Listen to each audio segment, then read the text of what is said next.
India's largest digital media network Suman టీవీతో చేతులు కలపండి. ఫ్రాంచైజ్ ద్వారా లోకల్ మీడియా పార్ట్నర్ అవ్వండి. మీ కట్టు బొట్టు చాలా చక్కగా ఉంది.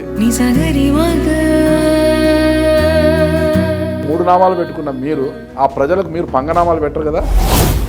ఈ జర్నీలో ఎక్కడా కూడా అవినీతి అక్రమము అనేది అడ్డదారులు తొక్కకుండానే ప్రతి రూపాయి కూడా మీరు సంపాదించాను అని మీరు పెట్టుకున్న తిరునామాల సాక్షిగా చెప్పగలరా? ఒక్క రూపాయి కూడా సంపాదించినట్టుంటే ఈ రోజుకి నామం కూడా తీసేసి ఉంటున్నా. రాజకీయాలకు వచ్చినా కూడా ఇలాగే ప్రమాణం చేసి చెప్పగలరా? అన్ని మతాలను గౌరవిస్తారా? 100% అన్న. నమ్మచ్చా? బైబిలు, ఖురాను, భగవద్గీత అన్ని సమానమేనా? రూపాలు వేరే ఉండొచ్చు, సారం అయితే ఒకటే కదా. ఇంత మంచి మార్గంలో ఉన్న మీరు రాజకీయ మార్గాన్ని ఎందుకు ఎంచుకున్నారు అన్నట్టుంది? స్వామివారు నాకు ఆ సింహాసనాన్ని రెడీగా చేసి పెట్టున్నారని నేను భావిస్తాను. ఆ సింహాసనం పైన కూర్చోపెట్టడానికి చంద్రబాబు గారు, లోకేష్ గారు సిద్ధంగా ఉన్నారా? 2014లో అనుకుంటా టికెట్ కోసం ట్రై చేసి రాకపోయేసరికి జనసేనలో పోయి చేరిపోయారు మీరు. నన్ను డ్రాప్ పోమన్నా నేను డ్రాప్ అయిపోయాను. మళ్ళీ జనసేన నుంచి టీడీపీలోకి ఎవరి ద్వారా వచ్చారు? ఆత్మకూరు నియోజకవర్గం అంటే ఒక కాస్ట్లీ నియోజకవర్గం. అమ్మ ఓటే అంటారు, చేతులు పట్టుకుంటారు, కాళ్ళు పట్టుకుంటారు, ముద్దులు పెడతారు, అన్నీ చేస్తారు మీరు. అప్పుడు చేతులు జోడించి అడిగిన మీరు మళ్ళా ఎన్నికల్లో మీరు గెలిచిన తర్వాత వాళ్ళు మీ ఇళ్ళ దగ్గరకు వచ్చి చేతులు కట్టుకొని నిలబడాలన్నమాట. సార్ ఏమయ్యా వచ్చినావు, ఏమే అవకాశం ఇచ్చి గెలిస్తే నేను వాళ్ళ గడపకి వెళ్తాను తప్ప వాళ్ళు నా గడప దాకా వచ్చేంత స్థితి ఏనాడు రాని. శ్రీరామచంద్రమూర్తి పాదాలు నా నెత్తిన శిరసను ధరించి నేను అసెంబ్లీలో ప్రమాణ స్వీకారం చేయాలని నాకు ప్రగాఢమైన కోరిక. Hello, welcome to Suman TV. నేను మీ నాగరాజ్ బైర్శెట్టిని. సాధారణంగా ఒక వ్యక్తులు ఒక షేడు మాత్రమే మనకు కనిపిస్తుంటుంది అనమాట. కానీ ఇక్కడ మన స్టూడియోలో ఈరోజు మన కెమెరా ముందు కూర్చున్న ఈ వ్యక్తులు మాత్రము ఇప్పటికి 2 షేడ్లు ఉన్నాయి. 3వ షేడును కూడా త్వరలో మనం చూడబోతున్నామట. ఆ 1-2 షేడ్లు ఏమనుకుంటున్నారా? మొదటగా ఆయన వ్యాపారవేత్త, అదొక షేడ్ అయితే, 2వ షేడు ఆయన ఆధ్యాత్మికవేత్త. మళ్ళీ ఆయన చూస్తేనే మీకు అర్థమైపోతుంది. ఆ ఒంటి తిరునామాలు, ఆయన శరీరం మీద కూడా నామాలు ఉంటాయన్నమాట. ఆ తిరునామాలు, ఆ కండు, అదంతా చూస్తే మీకు అర్థమైపోతుంది ఆయనకు ఆధ్యాత్మిక చింతన ఎలా ఉందని. ఈ 2 షేడ్లు కాకుండా ఇవి సరిపోవడానికి 3వ షేడ్ని మరీ ఎంచుకున్నారన్న. అదిగే రాజకీయ రంగం. ఓకే, 2024 ఉమ్మడి నెల్లూరు జిల్లా ఆత్మకూరు టీడీపీ ఆశావాహులుగా ఉన్నారాయన. టీడీపీ టికెట్ కోసము కృషి చేస్తున్నారు. ఆయన పేరు కూడా అందరికీ తెలిసే ఉంటుంది. ఆ ప్రాంత ప్రజలకి అందరికీ తెలియాలంటే నేనే చెప్తున్నాను, ఆయనే చీర్ల చిన్నారెడ్డి గారు. ఆయనతోనే మనం మాట్లాడి వివరాలు తెలుసుకుంటాం. నమస్తే చిన్నారెడ్డి గారు. నమస్కారం. మీ కట్టు బొట్టు చాలా చక్కగా ఉంది. బొట్టు పెట్టుకున్న మీరు, అంటే నామాలు పెట్టుకున్న మీరు, 3 నామాలు పెట్టుకున్న మీరు రాజకీయాల్లోకి వచ్చారు. ఒకవేళ ప్రజలు మిమ్మల్ని ఆశీర్వదించి అసెంబ్లీకి పంపితే ఆ ప్రజలకు మీరు పంగనామాలు పెట్టరు కదా అన్న. భగవంతుని నమ్ముకున్న వాడిని నేను ఎప్పుడు. ఓకే. ప్లస్ వ్యాపారం ఇప్పుడు దాకా వ్యాపారం చేసిన భగవంతుని నమ్ముకున్న. వ్యాపారంలో ధర్మబద్ధమైన వ్యాపారమే చేశాను తప్ప అధర్మబద్ధంగా ఏనాడు ఎక్కడ ఇప్పటి వరకు 1% కూడా అధర్మబద్ధమైన వ్యాపారం చేయలే. నాకు తెలిసి మీది ఒక సాధారణమైన రైతు కుటుంబం. ఓకేనా? అవునన్నా. పెద్ద ఫ్యామిలీ కూడా. మీరు ఒక్కరే బాగా చదువుకున్నారు మీ ఇంట్లో. బీఎస్సీ అండ్ మళ్ళీ హార్టికల్చర్ డిప్లొమా కూడా చేశారు. బాగా చదువుకున్నవారు కూడా మీరే. ఆ స్థాయి నుంచి ఈరోజు ఒక ఉన్నత స్థాయికి చేరుకున్నారు. కొన్ని వ్యాపారాలు మీకు కలిసి రావడంతో ఉన్నత స్థాయికి చేరుకున్నారు. ఈ జర్నీలో ఎక్కడా కూడా అవినీతి అక్రమము అనేది అడ్డదారులు తొక్కకుండానే ప్రతి రూపాయి కూడా మీరు సంపాదించాను అని మీరు పెట్టుకున్న తిరునామాల సాక్షిగా చెప్పగలరా? అన్న, నా తిరునామాల సాక్షిగా, నేను నమ్ముకునే భగవంతుడి పాదాల సాక్షిగా 1% కూడా నేను అన్యాయంగా కానీ అక్రమంగా కానీ ఒకరిని మోసం చేసి కానీ 1 రూపాయి కూడా సంపాదించినట్టుంటే మీరు నా కస్టమర్లు ఒక 2,000 మంది 3,000 మంది కస్టమర్లు ఉన్నారు 20 సంవత్సరాల వ్యాపార జర్నీలో. మీరు ఎక్కడైనా ఎంక్వైరీ చేయండి, 1 కస్టమర్ నా గురించి వ్యతిరేకంగా చెప్పినట్టు కనుక ఉంటే, 1 కస్టమర్ మీరు చెప్పినట్టుగా ఈ రాజకీయాలు నాకు అవసరం లేదు, ఈ నామాలు ఇప్పుడు దాకా నేను భూమి మీద ఉన్న రోజులు నా నుదుటి మీద నా నామాలు ఉండేది నా సంకల్పం. భూమి మీద నేను బతికిన రోజులు నాకు నుదుటి మీద నామం ఉండాలి. ఈ రోజుకి నామం కూడా తీసేసి ఉంటాను. అంతే. ఒక్కరి చేత నాకు కాన్ఫిడెంట్గా ఇప్పుడు మాట్లాడుతున్నాను. ఎందుకంటే ఒక ఆధ్యాత్మికవేత్తగా ఉన్న మీరు ధర్మ ప్రబోధానుసారమే మీరు నడుస్తున్నారు కాబట్టి, ఒక వ్యాపారవేత్త ఉంటే మీ మీద మీకు నమ్మకం ఉంది. అలాంటి మీరు రాజకీయాల్లోకి వస్తే మీకు కూడా రాజకీయ రంగు పులిమి మిమ్మల్ని ఒక అవినీతి చక్రవర్తిగాను విక్రమార్కులను చిత్రీకరిస్తారు. రాజకీయాలకు వచ్చినా కూడా ఇలాగే ప్రమాణం చేసి చెప్పగలరా? నేను రాజకీయాల్లో కూడా నీతి నిజాయితీతో ఒక నిబద్ధతతోనే పనిచేస్తున్నానని చెప్పగలరా? 100% అన్న. ఎందుకంటే ఈ రోజు వచ్చిన సంస్కారం కాదు ఇది, పుట్టుకతో వచ్చిన సంస్కారం. నాకు ఓకే పుడకల్లోనే పోవాలి. ఓకే ఎందుకంటే పుట్టుకతో వచ్చింది కాబట్టి మధ్యలో ఎవరో ఏదో ఇన్ఫ్లుయెన్స్ చేస్తే మారేవాడిని. అయితే ఈ వరకు నాకు భగవంతుడు ఇచ్చిన ఆర్థిక స్థితికి నేను ఇప్పుడు మారి ఉండాలి. ఓకే నా కుటుంబ పరిస్థితులు కాబట్టి నేనున్న స్థితి నుంచి వచ్చిన వాడిని నాకు ఒకసారి ఆర్థిక స్థితి బలపడిన తర్వాత నాలో చాలా వ్యాస్ట్ చేంజెస్ వచ్చి ఉండాలి. ఓకే కానీ మీరు చూస్తున్నారన్న, నాకు 20 సంవత్సరాల క్రితం నన్ను చూసిన వాళ్ళు ఎవరు ఉన్నారు, ఈ రోజు నన్ను చూసిన వాళ్ళు కూడా అదే స్థితి తప్ప నాలో 1% కూడా 1% మార్పు వచ్చింది అని ఒక్కరి చేత చెప్పించండి అన్న. అక్కడ అటువంటి 20 సంవత్సరాలు రాని మార్పు రాజకీయంలో ఏదో ఒక పదవిలోకి వచ్చినంత మాత్రానో రాజకీయం అనేది అలా మార్చేస్తుంది వ్యక్తిని. మీరు మారరా, మీరు అందుకు అతీతులుగా ఉంటారా? 100% అన్న. ఎందుకంటే నేను భగవంతుడి పాదాలను పట్టుకుని వచ్చినవాడిని. భగవంతుడి ద్వారానే ఇప్పుడు మీ స్థాయిలో మీ దగ్గరకు వచ్చి ఇంటర్వ్యూ ఇచ్చే అంత శక్తి సామర్థ్యము ఇది నాకు ఇచ్చిందంటే భగవంతుడి కృప అనుకుంటాను నేను. భగవంతుడే ఒక రూట్ ఏర్పరిచి ఇంత దాకా తీసుకొచ్చాడేమో అని భావిస్తాను తప్ప నాదేదో నా ప్రతిభతో నా యొక్క గొప్పతనంతో నా యొక్క తెలివితేటలతో వచ్చినని నేను ఎప్పుడు భావించలే. ఆ ఫీలింగ్ నాలో ఉంది కాబట్టి నాలో అహంకారం రాబోదు. నేను ఎవరికి అన్యాయం చేసే మనస్తత్వం నాది కాదు, చేయను కూడా చేయలేను. మంచి మార్గంలో పయనిస్తున్న మీరు ప్రతి ఏడాదికి 2-3 సార్లు అందరినీ అన్ని బడుగు బలహీన వర్గాల కుల మతాలకు అతీతంగా ఎవరు ఆధ్యాత్మిక చింతన కానీ వాళ్ళందరినీ తీసుకెళ్లి గుళ్ళు గోపురాలు తిప్పుతుంటారు, తిరుమలకు కాలినడకని తీసుకెళ్తుంటారు, వ్యాపార పరంగా కూడా నీతి నిజాయితీగానే పనిచేస్తున్నారు గట్టిగా చెప్తున్నారా?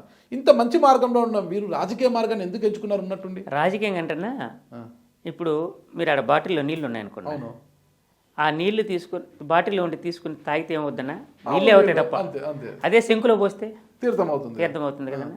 అలాగే నేను చేసే సేవా కార్యక్రమాలకి నేను ఏదైతే భగవంతుడి కోణంలో కొంత ధర్మబద్ధంగా నేను నడుస్తూ 10 మంది ధర్మం వైపు నడపాలనే నా సంకల్పం ఏదైతే ఉందో, నాకు దానికి తోడు ఒక పదవి కనుక వస్తే ప్రజల్ని కొంత భగవంతుడు చెప్పే సిద్ధాంతం ఏందన్నా, ధర్మంగా ఉంటూ అహింసావాదిగా నలుగురు మంచి మార్గంలో నడపనే కదని చెప్తాడు. ఎవరు చెప్పినా, ఏ భగవంతుడు చెప్పినా, అల్లా కావచ్చు, జీసస్ కావచ్చు, శ్రీరామచంద్రమూర్తి కావచ్చు, ఎవరు చెప్పినా అదే కదని చెప్తారు. తిరునామాలు పెట్టుకున్న మీరు అన్ని మతాలను గౌరవిస్తారా?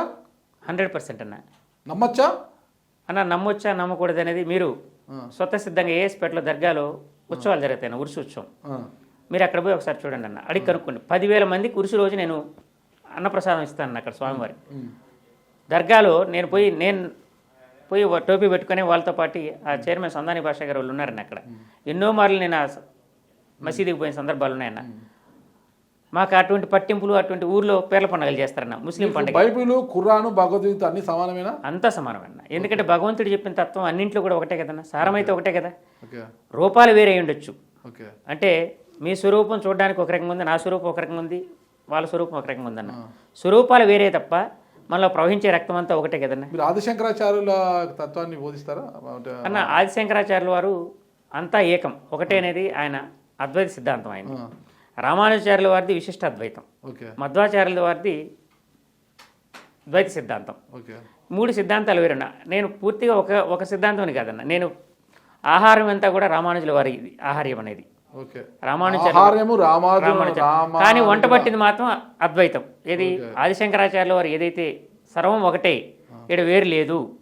ఆయన కూడా విడదీసి చూస్తారన్న. ఆదిశంకరాచార్యుల వారిని కూడా శైవం అని చాలామంది విడదీసి చూస్తారు. కానీ ఆయన లాస్ట్లో ఏం చేశారు, మీరేంటి నేను శైవం లేదు వైష్ణవం లేదు అంతా ఒకటన్నా. నాకు భగవంతుడి దృష్టిలో మీరు లేదన్న, పక్కా వెజిటేరియన్, ప్యూర్ వెజిటేరియన్. ఎందుకు అంటే ఏదో మొదటి నుంచి కూడా లేదన్న. మాకు ఈ సాంప్రదాయంలో కొన్నింటికి దూరంగా ఉండాలనుకున్నాం. అహింస, జీవము, ప్రాణం తీస్తున్నాం, ఆ ప్రాణం తీసుకుంటున్నాం, ఏదో కొన్ని తెలవకుండా సంసార బంధానికి దగ్గరగా 100% అన్న. ఎందుకంటే రామానుజుల వారి సిద్ధాంతంలో సంసారంలో లేకుండా మోక్షం అనేది లేదన్న.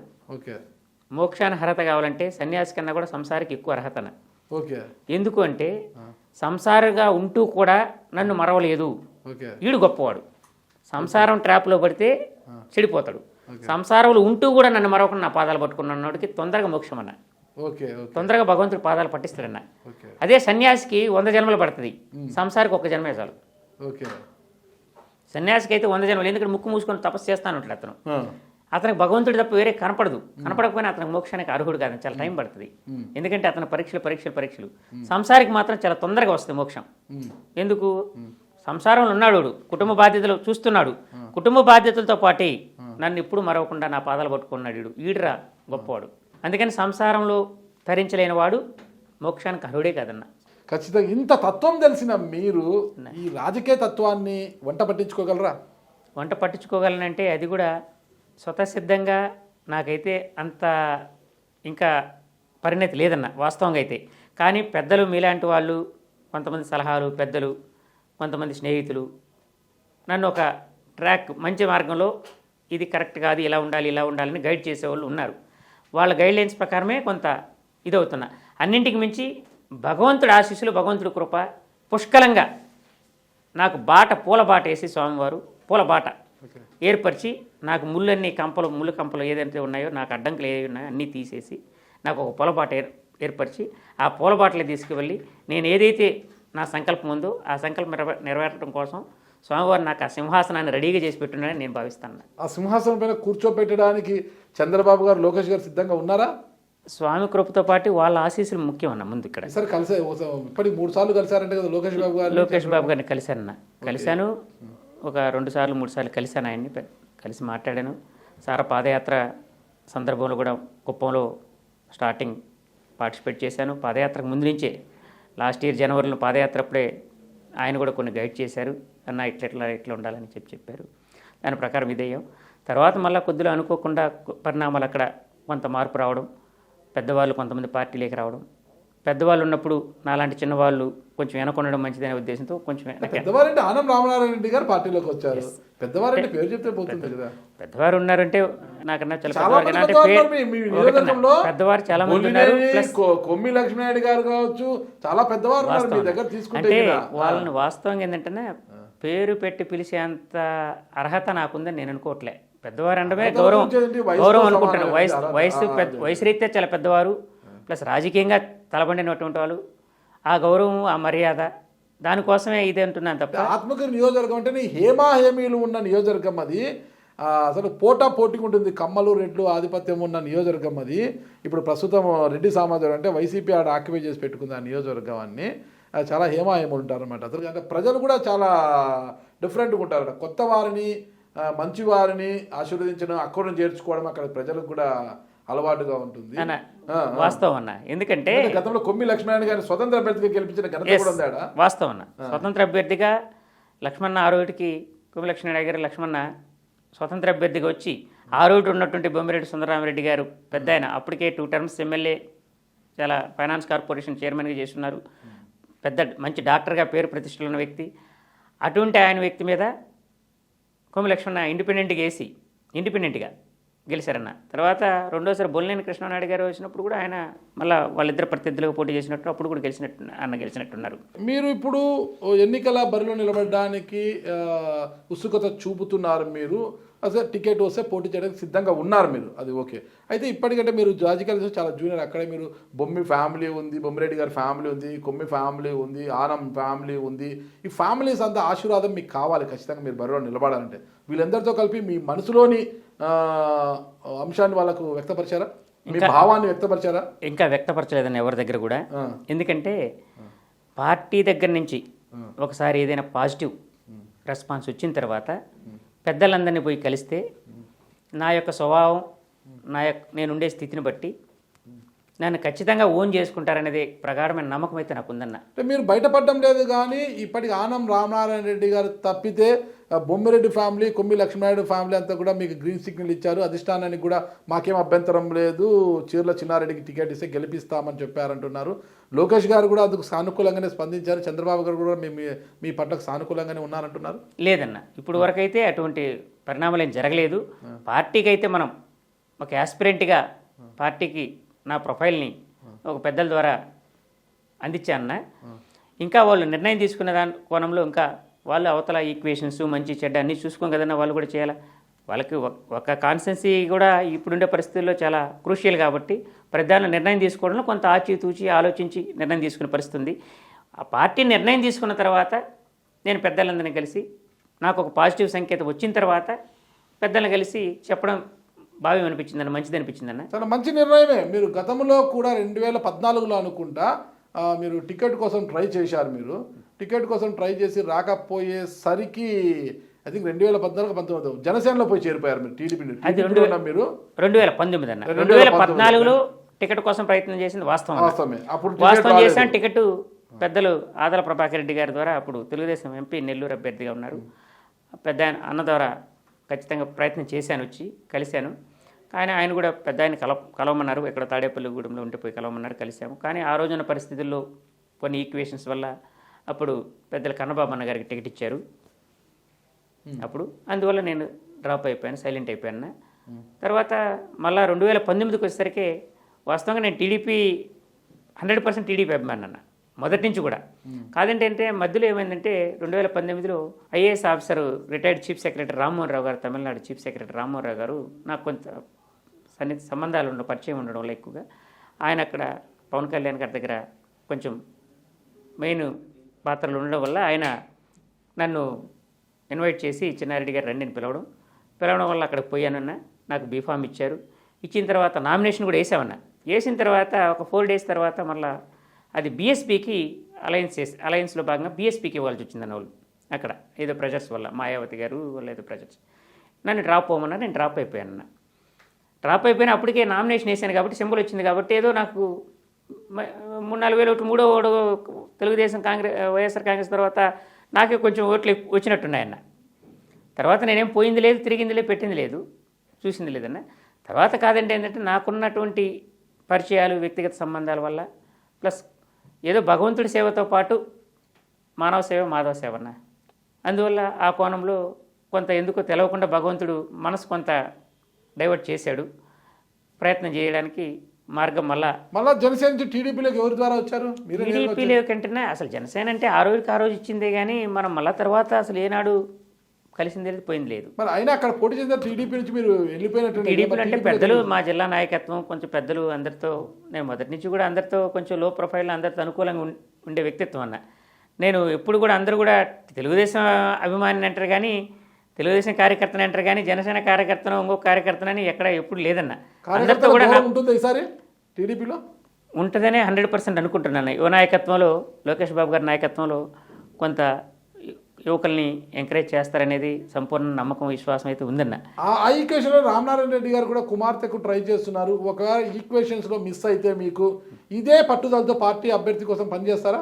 100% అన్న. నాకున్న శక్తి సామర్థ్యాలకు, నాకున్న ఇదిలో, నాకున్న పరిచయాల్లో, నాకున్నటువంటి ఏదైతే ఉందో, నా అవసరం ఎక్కడైతే ఉందో ఆ అవసరానికి 100% పెద్దలు చెప్పినట్టుగా, పెద్దలు నిర్ణయించిన ప్రకారంగా, పార్టీ నిర్ణయం అనుసారం ఏది చెప్తే అది 100% చేయడానికి డెడికేటెడ్గా 100% నిబద్ధతతో అయితే పనిచేస్తాను. ఓకే, పార్టీ ఒకవేళ మీకు టికెట్ ఇచ్చి ప్రజల్ని కూడా ఒకవేళ మెప్పించారనుకో, మీ చారిటీతో ద్వారా మీ సేవా కార్యక్రమాలతో కావచ్చు, ప్రజల్ని మెప్పించి, సరే చిన్నారెడ్డికి కూడా ఒక చిన్న అవకాశం ఇద్దాం, మనం కూడా అసెంబ్లీకి పంపిస్తామని పంపిస్తే, మీ నెల్లూరు జిల్లాకే తలమానికంగా సోమశిల రిజర్వాయర్కి సంబంధించి హెచ్ఎల్సీ కాలువ అన్నారు, హై లెవెల్ కెనాల్, అది రాజశేఖర రెడ్డి పీరియడ్ నుంచి నాంతో అందదు. 2012లో ఒక జీవో కూడా వచ్చింది. ఆనం రామనారెడ్డి గారు జీవో తెచ్చారు హెచ్ఎల్సీ కెనాల్. ఆ జీవో ఊరికి జీవోగానే మిగిలిపోయింది తప్పితే అది ఇంత కళ సాకారం కాలేదు. దాన్ని సాధించి పెట్టి మీ ప్రజలకు గిఫ్ట్గా ఇస్తారా? 100% దానిలో బాధితులు మొట్టమొదటి బాధితులు మేమేనన్నా. ఎందుకంటే మా సొంత నేటివ్ ప్లేస్, మా సొంత ఊరు పడమటి నాయుడుపల్లి గ్రామం, మరిపాడు మండలంలో మాకు అక్కడ ఇచ్చిన దానిలో ఏదైతే రిజర్వాయర్స్ ఇచ్చారో ఆ రిజర్వాయర్స్లో మా ఊరు కూడా ల్యాండ్ అక్విజిషన్ కింద డ్రాఫ్ట్ డిక్లరేషన్ ఇచ్చారన్న. ఇప్పుడు 2012లోనే డ్రాఫ్ట్ డిక్లరేషన్ వచ్చింది. అందరూ ఆ రోజు పాపం చిన్న సన్నకారు రైతులు అందరు చిన్న ఫైనాన్షియల్ కూడా ఎవరు స్ట్రెంగ్త్ ఉండేవాళ్ళు కాదన్న. ఎందుకంటే చాలా చిన్న ఊరు, చాలా రిమోట్ విలేజ్ మాది. ఆ పరిస్థితులు ఏంటంటే అందరూ అప్పు సప్పు చేసి బయట ఉండేవాళ్ళు కూడా ఏదో 4 ఇల్లు వేసుకుంటే ఏదో డబ్బులు వస్తాయి, ల్యాండ్ అక్విజిషన్ ఆర్ఆర్ రెవెన్యూ దీనిలో ఇస్తారని చెప్పి, R&R ప్యాకేజీలో ఇస్తారని చెప్పి అందరూ కూడా అలా 2 ఇల్లు అది ఇది వేసుకున్నారన్న. పాపం అప్పులు తెచ్చిన వాళ్ళు ఈరోజు 100 తెచ్చిన వాళ్ళు 5,00,000 కూర్చున్నదన్న. అది ఆ ఇల్లు వేసినవన్నీ కూడా కూలబడిపోయినాయి. ఆ డబ్బులు ఏమో ఎదురు చూస్తున్నారు. వచ్చినప్పుడల్లా చెప్తారు, అయ్యో ఈరోజు వస్తున్నారు, ఈరోజు ల్యాండ్ వస్తున్నారు, చెక్లు ఇస్తారంటని. గత 13 సంవత్సరాలకు ఇదే మాట చెప్తున్నారన్న. ఇదే మాట వింటున్నాను. అక్కడైతే ఏది జరిగింది లేదు. ఇంకా మాట వినకుండా చేస్తారా? ఖచ్చితంగా ఇప్పుడు ఒకటన్నా, సోమశిల రిజర్వాయర్, సోమశిల ఏదైతే డ్యామ్ ఉందో, ప్రాజెక్ట్ ఉందో, అది ఉండేది మా ఆత్మకూరు నియోజకవర్గానికి సంబంధించిన పరిధిలో ఉందన్న. కానీ ఇరిగేషన్ అయితే మాత్రం మా ఆత్మకూరు నియోజకవర్గానికి సంబంధించిన మండలాల్లో, ఏ మండలాల్లో కూడా సోమశిల రిజర్వాయర్ నుంచి వచ్చే డ్యామ్ నుంచి వచ్చే వాటర్ ఏది కూడా మాకు ఇరిగేషన్కి ఉపయోగపడడం లేదన్న, డ్రింకింగ్ వాటర్కి ఉపయోగపడడం లేదన్న. బయటకు వెళ్తుంది కానీ అక్కడ వచ్చేసి రైతులందరూ కూడా ఈ రోడ్డుకు కూడా వర్షాధారం మీద ఆధారపడింది తప్ప, ఈ Somasila Anam Sanjay Reddy high level canal ఏదైతే ఉందో దాన్ని చేస్తే ఒక 5 రిజర్వాయర్స్ ఇచ్చారన్న. అక్కడక్కడ ఒక టీఎంసీ ఎంత కెపాసిటీతో ఇచ్చినట్టున్నారు. ఆ 5 కంప్లీట్ అయితే దగ్గర దగ్గర 1,00,000 ఎకరాల వరకు ఏదో పారుదల వస్తుందని చెప్పి ఆ రోజు రామనారాయణ గారు ఒక మంచి ఉద్దేశంతో గొప్ప ఇతో చేసినట్టున్నారన్న. అదైతే అది మూల అటకెక్కింది. ఇప్పుడు కూడా ఈ మధ్య కూడా సంగం బ్యారేజ్కో జగన్మోహన్ రెడ్డి గారు వచ్చినప్పుడు కూడా ముఖ్యమంత్రి గారు ఓపెన్ చేసేటప్పుడు అప్పుడు కూడా ఏదో ఈ సంజీవ్ రెడ్డి హై లెవెల్ కెనాల్కి తొందరగా నిధులు విడుదల చేస్తున్నాం, తొందరగా కంప్లీట్ అవుతుందని చెప్పారన్న. అది జరిగిపోయి కూడా 1.5 సంవత్సరం ఉండేది. మాజీ మంత్రి గౌతమ్ రెడ్డి గారు పట్టుబట్టి దాన్ని పూర్తి చేశారు కాబట్టి ఆయన పేరు కూడా పెట్టారు కదా. శ్రీశైలం అంటే హెచ్ఎల్సీని మీరు పూర్తి చేయిస్తే భవిష్యత్తులో మీ పేరును కూడా ప్రజలు తలుచుకుంటారు కదా. తలుసుకుంటారంటే నాకంత తలుసుకుంటారనేంత ఇది కాదు కన్నా, చేయడం అయితే మాత్రం ఒక బాధ్యత, ఒక రెస్పాన్సిబిలిటీ, ఒక ధర్మం. ఒక బాధ్యత ఇచ్చిన తర్వాత, నాకు ఒక బాధ్యత ఇచ్చిన తర్వాత నాకు ఆ స్థాయి ఇచ్చి భగవంతుడు శక్తి ఇస్తే ఖచ్చితంగా దానికోసం అయితే 100% నేను డెడికేట్గా ఫైట్ చేయాల్సిందే. ఆ ఏదైతే ఉందో దాన్ని పూర్తి కంప్లీట్ చేయాల్సిందైతే 100% నాకు ఆ బాధ్యత ఉంటుందన్న. ఎందుకంటే నా సొంత ఊరు కూడా ఉంది అందులో. మీరు సొంత ఊరు అంటున్నారు, సొంత నియోజకవర్గం అంటున్నారు కదా. మీది అంతా మెట్ట ప్రాంతం, ఉపాధి అవకాశాలు చాలా తక్కువ, పారిశ్రామిక రంగం కూడా ఏమీ లేదు అక్కడ. ఖచ్చితంగా మీరు ఎమ్మెల్యే అయితే అవకాశం వచ్చి మీరు ఎమ్మెల్యే చట్టసభలోకి వెళితే ఆత్మకూరు నియోజకవర్గంలో పారిశ్రామిక రంగంగా అభివృద్ధి చేసి ఉపాధి అవకాశాలు కల్పిస్తారు యువతకి. 100% అన్న. ఎందుకంటే మేము చేసే ఇప్పుడు ఏదైతే నేను రియల్ ఎస్టేట్ వ్యాపారం చేస్తున్నానో ఆ రియల్ ఎస్టేట్ వ్యాపారం చేసే ఇది చూస్తున్నామన్న. మాకంతా కొంత ఏరియాలో ఎక్కడైతే ఇండస్ట్రియల్ బెల్ట్ ఉందో ఆ ఇండస్ట్రియల్ బెల్ట్లో మేము వెంచర్స్ లేఅవుట్లు కన్స్ట్రక్షన్ చేస్తున్నామన్న. అక్కడ ఎటువంటి పరిస్థితి వచ్చింది గత 10 ఏళ్లలో ఆ వ్యాస్ట్కి ఎంత చేంజెస్ వచ్చాయి అక్కడున్న పబ్లిక్లో. ఎందుకంటే అంతకుముందు ఉపాధి అవకాశాలు లేక చాలా ఇబ్బంది పడినటువంటి వాళ్ళు ఈరోజు ప్రతి ఊరు చాలా సుభిక్షంగా చాలా సంతోషంగా ఉన్నది. ల్యాండ్ వాల్యూస్ పెరగడం ఒకటి కాకుండా ప్రతి ఒక్కరు ప్రతి ఇంట్లో 1-2 ఉద్యోగాలు రావడం, ప్రతి ఒక్కరు నెలకు ఒక 30-40 వేల రూపాయలు ఒకటి మీద ఆధారపడకుండా సంపాదించే స్థితి రావడం, దానివల్ల అందరూ కూడా ఫైనాన్షియల్గా స్ట్రెంగ్త్ అవ్వడం. ఆ స్ట్రెంగ్త్ అవ్వడం వల్ల ఏదైతే దురలవాట్లు ఉన్నాయో చెడు అలవాట్లు ఉన్నాయో వాటికి దూరం అయిపోవడం, కుటుంబానికి దగ్గర అవ్వడం, చాలా ఆనందం అక్కడ కనపడుతుందన్న. ఆ స్థితిని మేము దగ్గరికి గమనించాం కాబట్టి మా ఆత్మకూరు కాన్స్టిట్యున్సీలో కూడా వ్యవసాయ రంగం పరంగా వర్షాధారం, వర్షాలు పడితేనే వ్యవసాయం. ఉపాధి పరంగా చూస్తే ఏమీ లేదు. కానీ ఉపాధి పరంగా ఇండస్ట్రియల్ కారిడార్ డెవలప్ చేయడానికి స్కోప్ అయితే చాలా ఎక్కువ ఉందన్న. ఎందుకంటే ల్యాండ్ బ్యాంక్ అవైలబిలిటీ చాలా ఎక్కువ ఉంది. రెండోది కృష్ణపట్నం పోర్టు మాకు చాలా దగ్గరగా అతి సమీపంలో కృష్ణపట్నం పోర్టు ఉంది. ప్లస్ కనెక్టింగ్ రోడ్స్ అన్న, ఇటు చిత్తూరు కావచ్చు, ఇటు కడప కావచ్చు, రాయలసీమ జిల్లాలకు కావచ్చు, ఇట్లా నేషనల్ హైవే ఒంగోలు కావచ్చు, కొత్తగా కనెక్టింగ్ రోడ్స్ అనేది చాలా బాగా డెవలప్ అయినాయి. కనెక్టింగ్ ఎక్కువ ఉంది కాబట్టి ఇండస్ట్రియల్ సెక్టర్ డెవలప్ అవడానికి స్కోప్ ఎక్కువ ఉంది. ఇండస్ట్రీ పెట్టడానికి వచ్చే పారిశ్రామికవేత్తలకు కూడా land bank availability plus investment part కూడా చాలా తగ్గే అవకాశం ఉందన్న అక్కడ. ఎందుకంటే ల్యాండ్ కాస్ట్ ఇప్పుడు ప్రజెంట్ అన్నింటిలో కల్లా కదా ల్యాండ్ కాస్టే క్రూషియల్ అయిందన్న. ఇండస్ట్రియలిస్ట్ ఏదైనా ఇండస్ట్రీ పెట్టాలంటే మేజర్ షేరు ల్యాండ్ కాస్ట్ ఎక్కువ అవుతుందని. ఇప్పుడు అటువంటి సిచ్యువేషన్ అనేది మాకు ఆత్మకూరు కాన్స్టిట్యున్సీలో చాలా ల్యాండ్ కాస్ట్ ఈ రోడ్డు కూడా చాలా అందుబాటులో ఉంది, చాలా తక్కువ ధరలో దొరుకుతున్నాయి.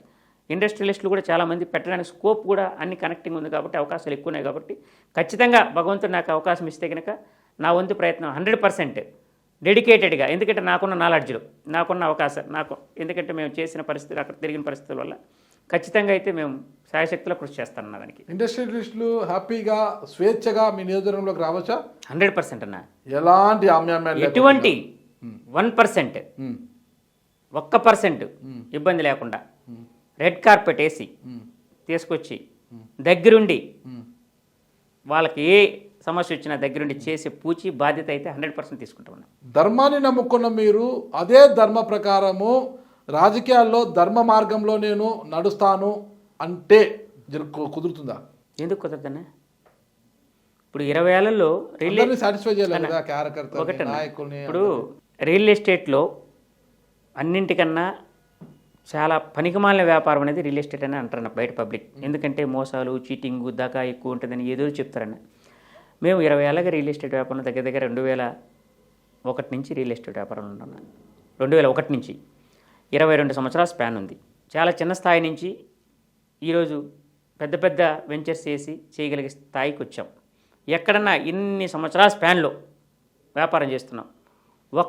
ఇంత మరక చూపిస్తే, ఇంత మరక మా మీద పడ్డట్టు చూపిస్తే నా కస్టమర్లు ఎవరన్నా అక్కడికి ఆయన దగ్గర కొంటే ఇలా ఇబ్బంది వస్తుంది, ఇలా పడ్డామని కనుక ఒక్కరు చెప్పినా, మీరు చెప్పిన దానికి 100% నేను ఉండలేను, నేను ధర్మబద్ధంగా ఉండను, ఇతను ఇప్పుడే ఇక్కడ ఇన్ని చేసిన వాడు రేపు పొద్దున ఎక్కడ ఉండగలడు, అవకాశం వస్తే ఎందుకు గమ్మున ఉంటాడనే మీ చెప్పిన ఓడికి నేను 100% బైండ్ అవుతున్నా. అది మీ వ్యాపారము, మీ సొంత వ్యాపారము, లాభమైన నష్టమైన మీరే భరిస్తారు.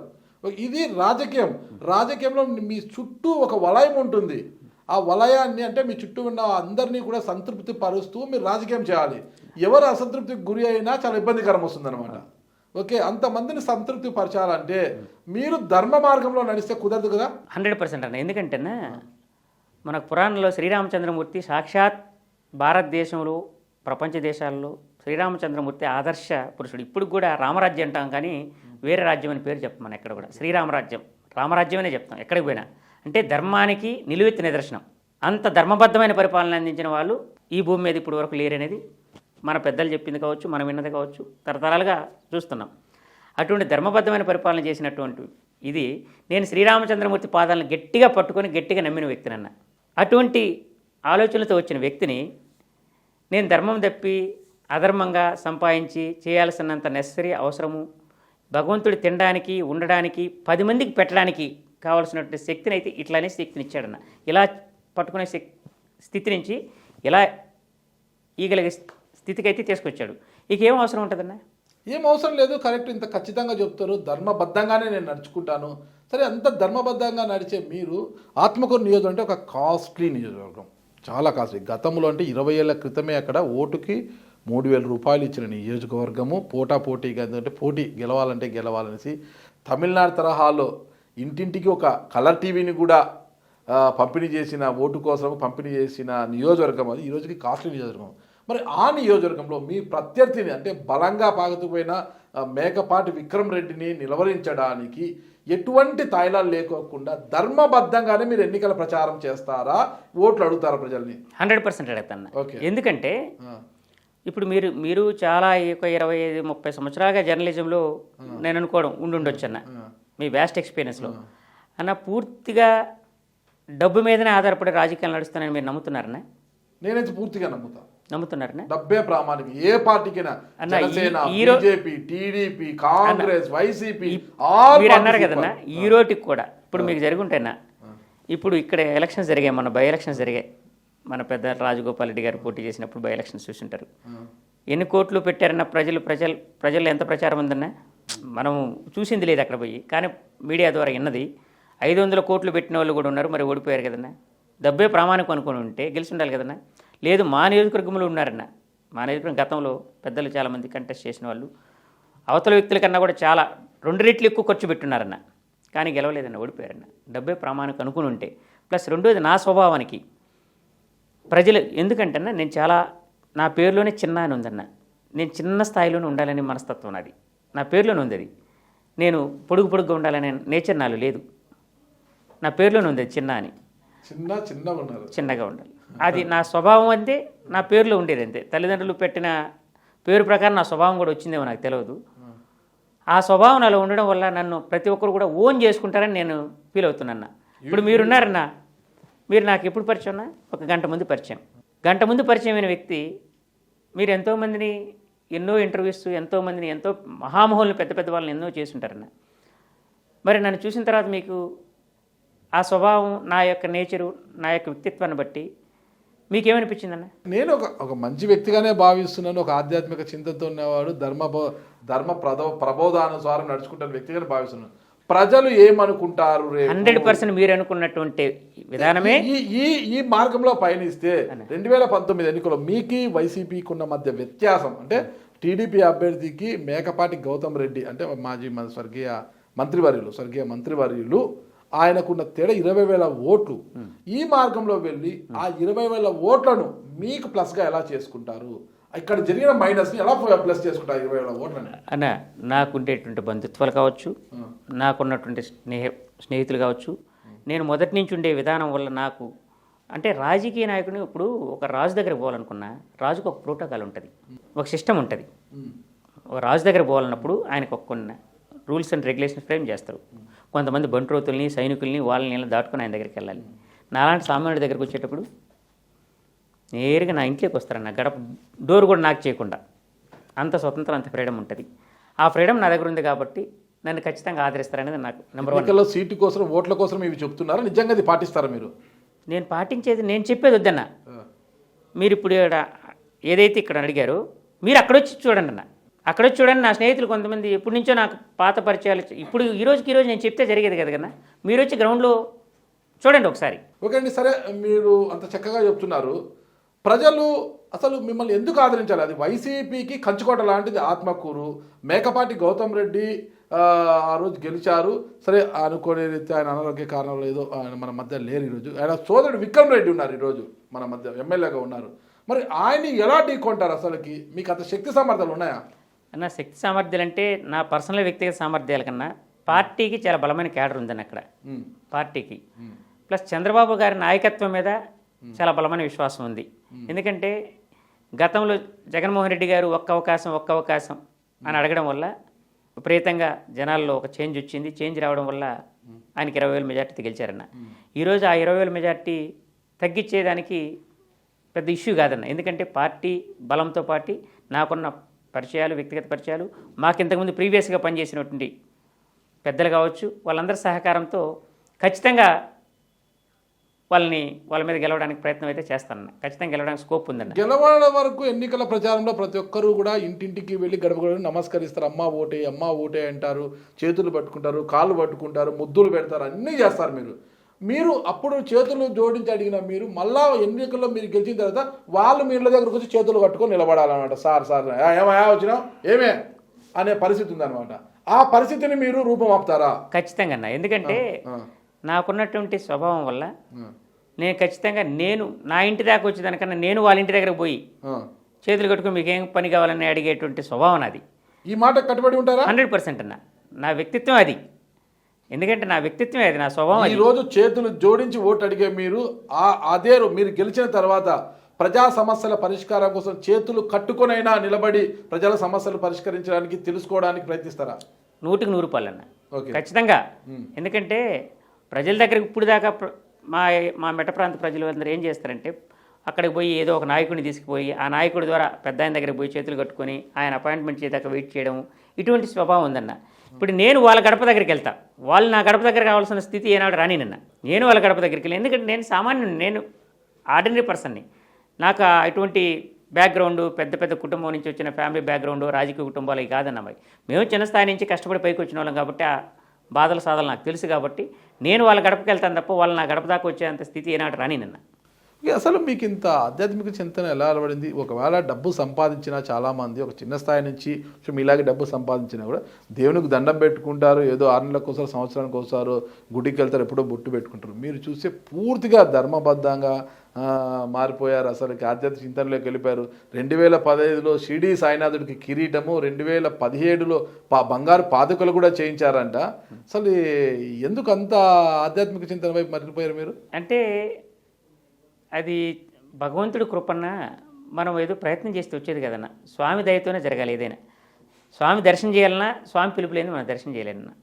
అది సంపూర్ణమైన నమ్మకం నాకు కూడా చిన్న వయసు నుంచే మా ఊర్లో పోలంరెడ్డి రామస్వామిరెడ్డి గారిని ఒక పెద్ద ఆయన ఉండేవారు. అప్పటికి ఆయనకి 85 years ఓల్డ్ పెద్ద ఆయన. నాకు 6-7 సంవత్సరాల వయసులోనే ఆయన పక్కన కూర్చొని ఆయన దగ్గర ఆయన ఏదో చెప్తే వినే అలవాటు వచ్చింది చిన్నప్పుడే. తర్వాత కాకే సుబ్బారెడ్డి గారిని ఆ రోజుల్లోనే ఆయన ఊర్లో పురాణ పట్టణం అయ్యి ఆయన దగ్గర కూర్చుంటే ఆయన చదువుతూ భాగవతమని, భారతమని, రామాయణమని ఇలాగ ఆయన చెప్తుంటే ఆ యాంగ్జైటీ, ఆ ఇంట్రెస్ట్ ఎందుకు చిన్నప్పటి నుంచి వచ్చిందన్న. ఆ వచ్చిన దాన్ని భగవంతుడు మళ్ళీ నేను కష్టాలు పడ్డప్పుడు ఎక్కువ నా మనిషి చెడుదారి పడ్డానికి కారణం బాధలు, ఇబ్బందులు, కష్టాలు వచ్చినప్పుడు ఎక్కువ తప్పుకోవడానికి, దారి తప్పడానికి అవకాశాలు ఎక్కువ. భగవంతుడు ఆ దారి పట్టకుండా ఈ దారి పట్టించాడు నన్ను. ఆయన మంచి దారిలో ఉండాలి కాబట్టి. ఇంకొకటన్నా, భగవంతుడు ఏదో ఒక సంకల్పం లేనిది, ఏదో ఒక బలమైన కారణం లేకుండా ఈ స్థాయి దాకా ఇక్కడ తీసుకొచ్చి మీ ఎదురుగా కూర్చొని ఇంటర్వ్యూ చేసే స్థితికి తీసుకొచ్చాడంటే ఒక బలమైన కారణం, బలమైన సంకల్పం అయితే ఉందనేది నేను ప్రగాఢంగా నమ్ముతాను. ఖచ్చితంగా ఆ సంకల్పంతో ఇంతవరకు మీరు వచ్చారు. నాకు తెలిసి దేవుడి కోసం అంటే షిరిడీ సాయినాథుడి కోసం మీరు బంగారు పాదుకలు, వజ్రం కూడా కిరీటం కూడా చేయించారు కదా మీరు. మరి దేవుడికే అంత బంగారం పెట్టి చేయించిన మీరు మీ ఒంటిపై గ్రాము బంగారం కూడా లేదేంటి అన్న? భగవంతుడు నా దగ్గర ఉండే బంగారం స్వామి సాక్షాత్ అడిగినప్పుడు నాకు ఒంటి మీద ఎందుకన్నాక ఆయన అడిగి ఆయన పాదాలకు తీసుకున్నాడు. నా పాదాలకు నీ అవసరం రా, నీ ఒంటి మీద ఎందుకు అన్నప్పుడు స్వామికి ఇచ్చేసిన తర్వాత నాకు ఆడంబరం ఎందుకన్నా? నా ఒంటి మీద ఉండే బంగారం ఆయన పాదాలకి అలంకారం అలంకరణ అయినప్పుడు నాకు ఒంటి మీద ఉండకూడదని అనుకున్నాను. ఆ రోజే నిర్ణయం చేసుకున్నాం. ఎందుకంటే బంగారు పాదాలు సాక్షాత్ బాబావారు 1918లో బాబావారు పెట్టిన పాదాలన్న గురుస్థానంలో. సాక్షాత్ ఆయన చెప్పాడు కూడా, నా గురువుగారి పాదాలని చెప్పి సాక్షాత్ ఆయన చెప్పినటువంటిది. అటువంటి పాదాలు పెట్టే భాగ్యం, అవకాశం స్వామివారు ఎప్పుడూ ఏ జన్మలోనో ఆయన పాదాల చెంతన ఏదో అంత సేవ చేసి ఉంటాం.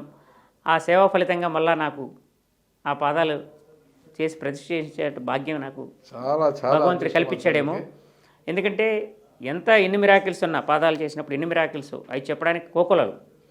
ఎందుకంటే ఎన్ని అబ్స్ట్రక్షన్స్, ఎన్ని ఇబ్బందులు, ఎన్ని సమస్యలు అన్నీ ఇదేసి స్వామివారు ఆయన ఏ టయానికి అనుకున్నాడు శ్రీరామనవమి పర్వదినాన కరెక్ట్గా ఆయన పెట్టిన టయానికే అదే స్థానంలో గురుస్థానంలో పాదుకులు మా చేత ప్రశ్న చేయించారని స్వామివారు.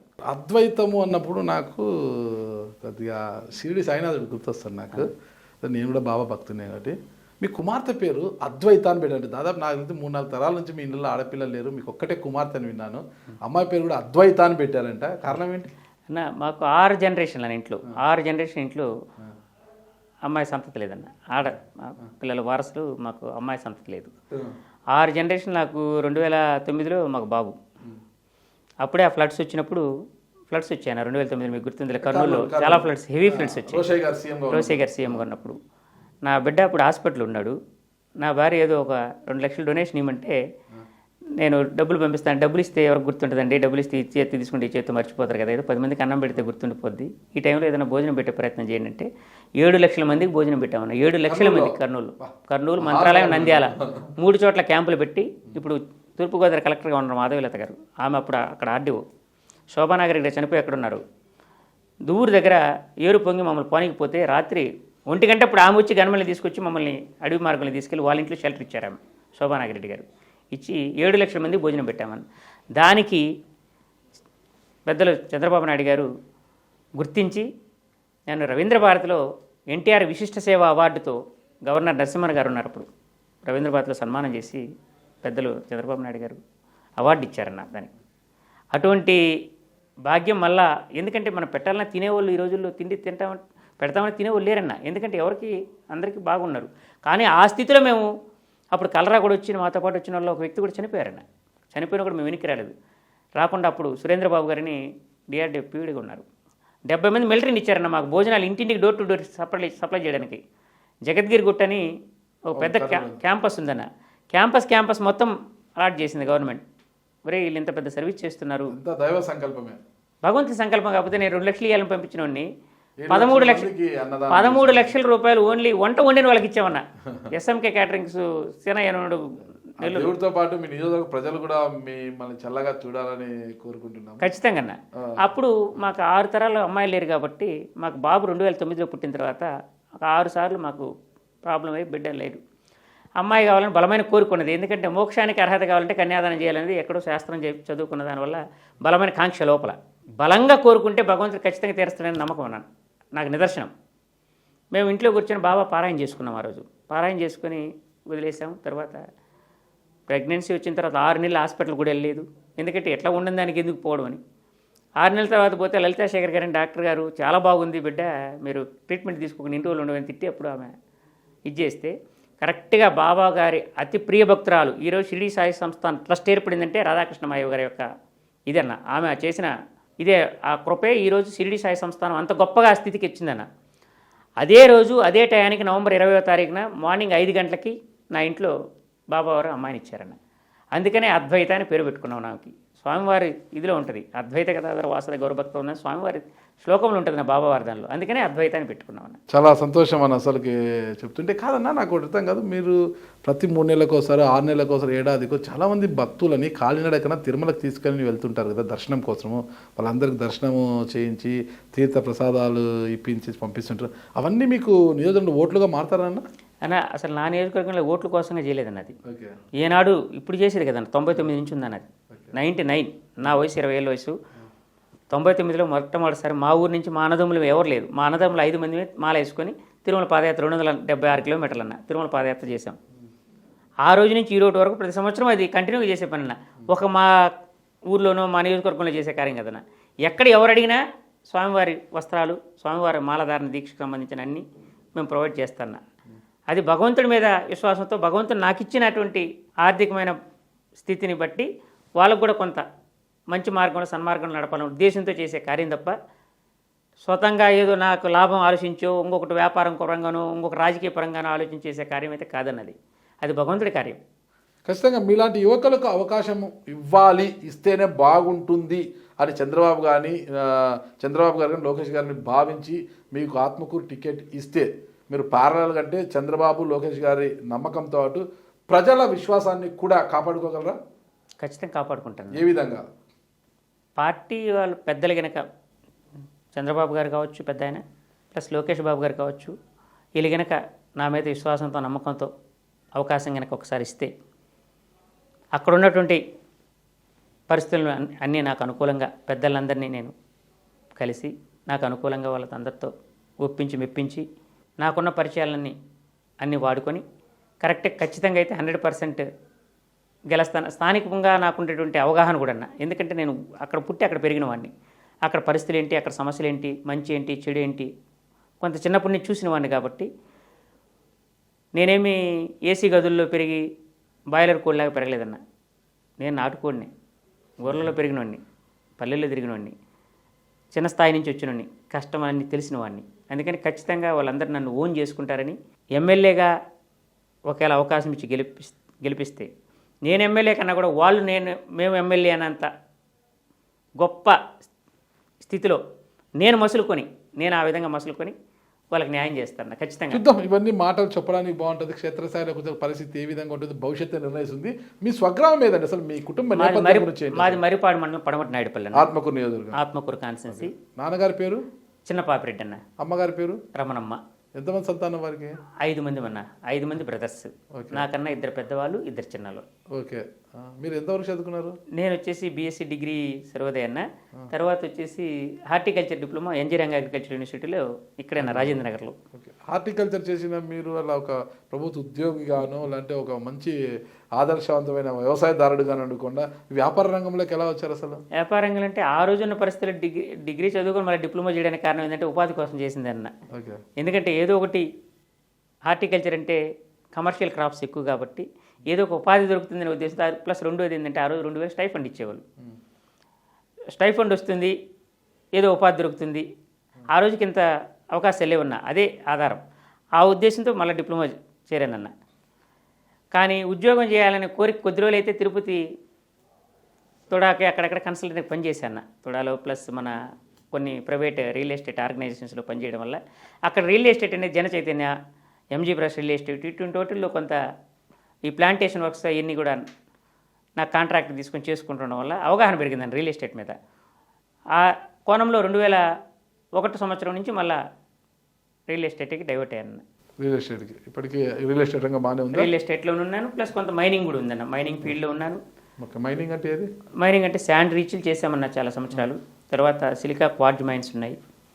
చాలా సంవత్సరాలు శాండ్ రీచ్లు చాలా వరకు శాండ్లో చేసామన్నా. మీరు ఎక్కడ వివాహం చేసుకున్నారు? నేను శ్రీకాళహస్తి అన్న. Srikalahasti. House wife house wife అన్న. ఓకే. పిల్లలు వచ్చేసి బాబు వచ్చేసి ఇప్పుడు 10th క్లాస్ అన్న, పాప వచ్చేసి 4th స్టాండర్డ్ అన్న. ఓకే. మీది ఉమ్మడి కుటుంబం విన్నాను? ఉమ్మడి కుటుంబం అన్న. అంతా కలిసే ఉంటారు? కలిసే ఉంటామన్న, అందరం కలిసి. అంటే ఎవరి పనులు వాళ్ళు చేసుకుంటే ఎక్కడికక్కడ ఎవరు అంటే అందరం ఒక చోటున సాయంత్రం అంటే గెట్ టుగెదర్ అన్న.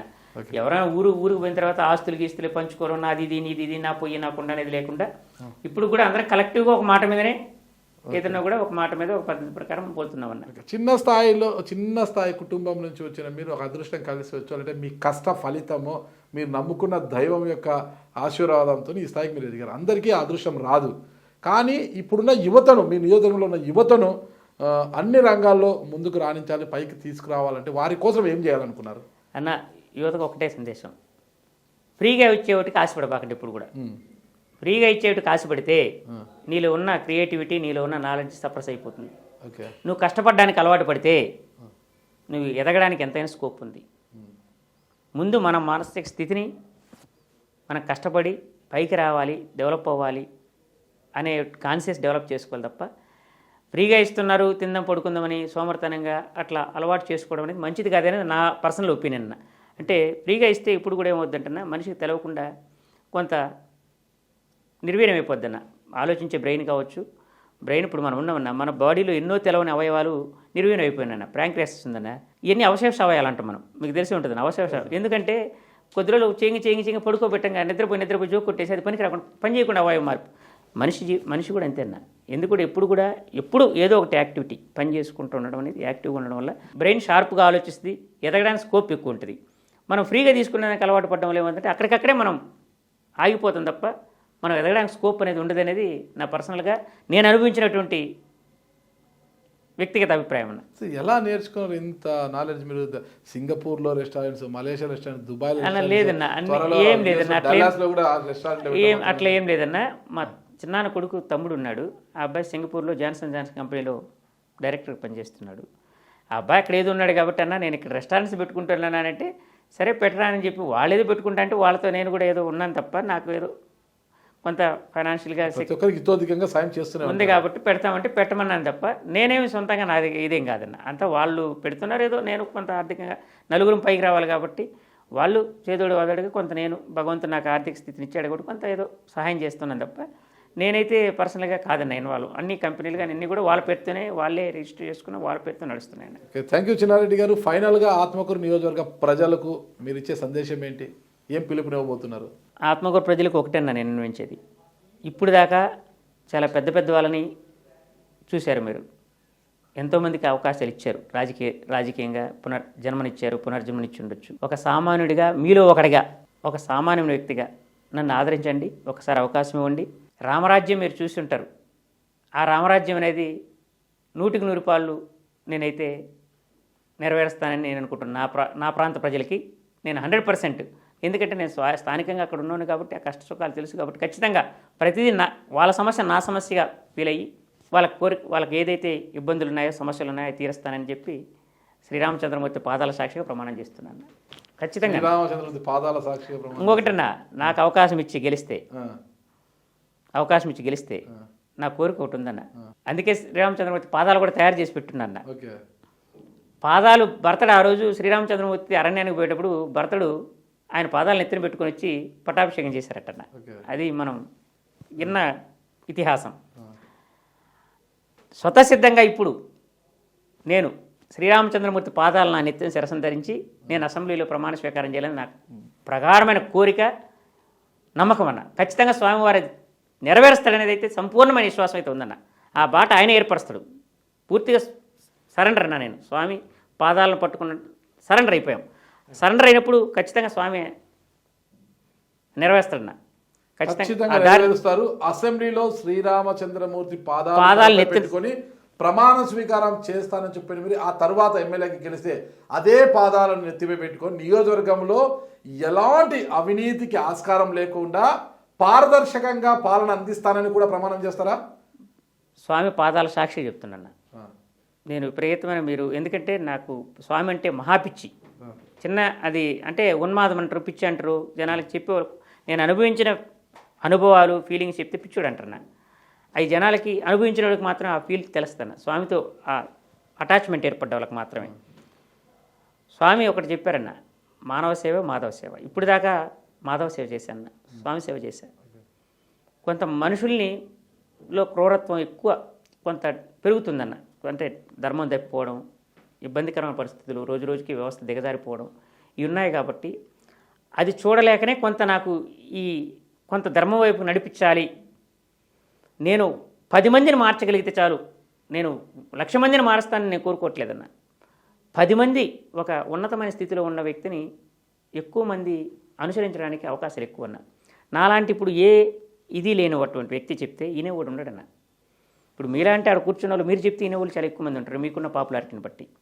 నాలాంటి సామాన్యుడు చెప్తే ఈనేవాళ్ళు ఎవరు ఉంటారన్న. అదే పదవి, ఒక అధికారం ఉన్నప్పుడు దాన్ని అనుసరించే వాళ్ళ పర్సంటేజ్ పెరుగుద్దన్న. అందుకోసం తపన పడుతున్నా.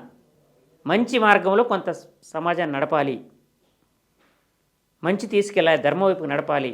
చూద్దాం చిన్నారెడ్డి గారు, మీరు చెప్తున్నవన్నీ కూడా చాలా బాగున్నాయి. మరి ఆచరణలోకి వచ్చేసరికి అవన్నిట్లో కూడా సఫలీకృతం లేదా?